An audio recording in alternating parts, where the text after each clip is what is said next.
الو، مكتب الأسطى حنفي المخدم؟ ايوه يا فندم. عاوز اكلم الأسطى حنفي من فضلك. انا الاسطى حنفي. اسمع يا اسطى حنفي، انا حرم عبد العال بيه. اهلا وسهلا ست هانم، ازاي الصحه يا ست هانم؟ الله يسلمك يا اسطى حنفي. اسمع، افندم يلزم خدمه يا ست هانم؟ طبعا يلزم خدمة، امال انا بضرب لك تليفون ليه؟ انا تحت امرك يا ست هانم. فين يا راجل الطباخة اللي موصياك عليها من يومين؟ والله لسه يا ست هانم، ربنا يسهل. وهيسهل امتى ان شاء الله؟ عندي طباخ كويس ابعته. انا طلبت طباخة ما قلتش طباخ. طب ما تزعليش يا ست هانم، اول ما هيتوفر الطلب بتاع سعادتك هبعته على طول.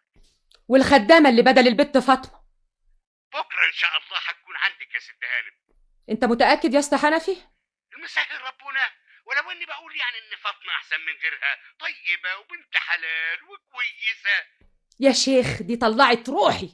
سلامة روحك يا ست هانم، احنا خلصنا برضو. طب ما تنساش بقى تبعت لي الخدامة بكرة، والطباخة اوعى تنساها. حاضر يا ست هانم. اشكرك، نهارك سعيد. مش هنخلص احنا من الخدامين وقرف الخدامين. يا ساتر. مالك يا سرايا؟ بتكلمي نفسك ليه؟ زهقت يا عبد العال، روحي بقت في مناخيري خلاص، ما عدتش طايقه نفسي. دايما عصبيه كده ليه بس؟ كفالة الشر. الخدامين يا عبد العال، الخدامين مطلعين عينيا. هاتي غيرهم يا حبيبتي. اجيب غيرهم منين؟ لو كانوا بيتباعوا كنت اشتريت دستة. دستة؟ ليه هما جمبري؟ امال اجيب غيرهم منين؟ تسمح تقول لي؟ من عند المخدم يا حبيبتي. اللي من عند المخدم ما بينفعوش. الخدام ولا الخدامه بتبقى مبسوطه ومستريحه 24 قيراط، ومع ذلك كلمه صغيره يسيبوا الشغل ويتنوهم ماشيين. في الحالة دي لا يبقوا مبسوطين ولا مستريحين 24 ليه قيراط. بايس يا عبد العال بيه؟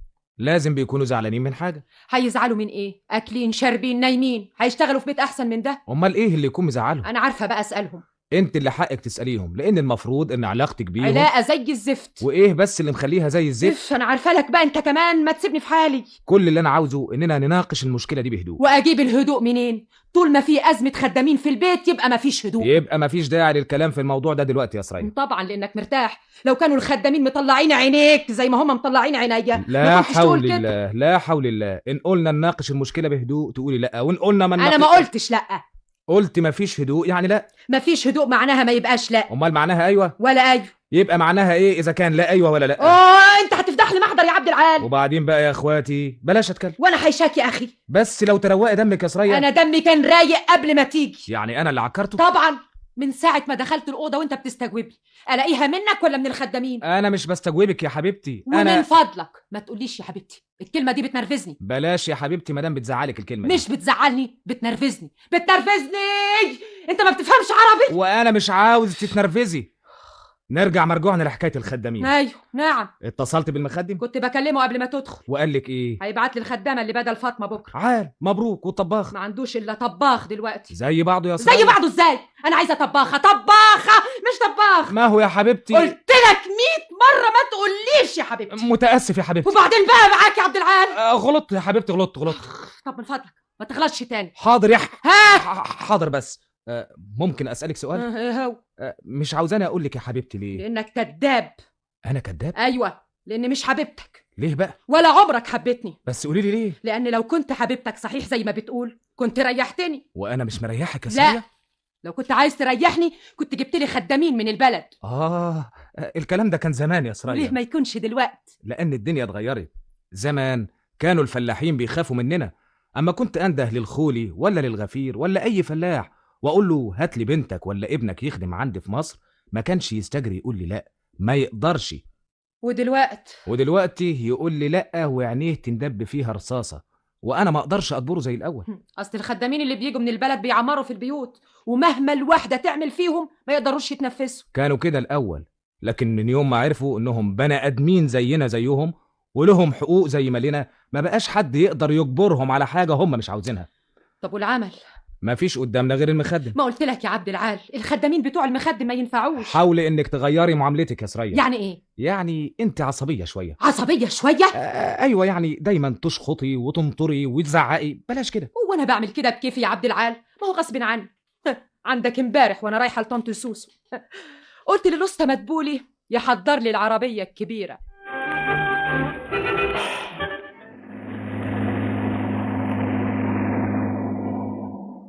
اتفضلي يا ست هانم.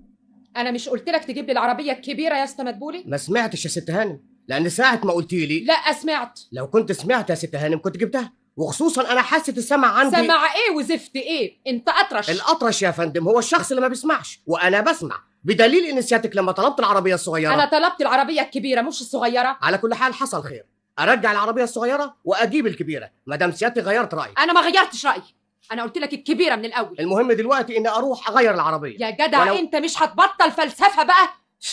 هركب دي وخلاص. وهي الفلسفه وحشه يا ست هانم؟ اتفضلي. حاسب حاسب، قفلت الباب على رجلي. انا متاسف يا ست هانم، لو كنت خدت بالي والله. ايه انت اعمى؟ اعمى؟ بالعكس يا ست هانم، انا حاسه النظر عندي قويه جدا لدرجه يا ست هانم لدرجه انك كسرت رجلي. يا فندم انا ما خدتش بالي، وعلى كل حال جت سليمه. وايه اللي عرفك انها جت سليمه؟ مش جايز تكون اتكسرت؟ لا ما انكسرتش، لان من علامات الكسور يا جت ست هانم. كسر رقبتك، جت كسر راسك، كسر وسطك. كسر وسطي؟ الا كمان كسر وسطي؟ لا ملوش حق الاسطى مدبولي. اللي غزني انه اتعمد يقفل الباب على رجلي. يعني قصدها؟ علشان زعقت له اللي ما جابش العربيه الكبيره. جايز يكون ما سمعش يا سرية. انت هتعمل لي زيه انت راخر؟ بقول لك سمعني. طيب ما تزعليش. وبعد كده تقول لي بطل الشخط والنطر والزعيق. طيب وعم عثمان البواب؟ اقول لك ايه اللي عمله.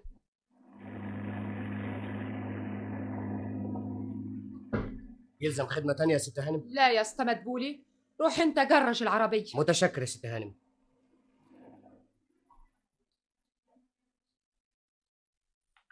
جرى ايه يا عثمان؟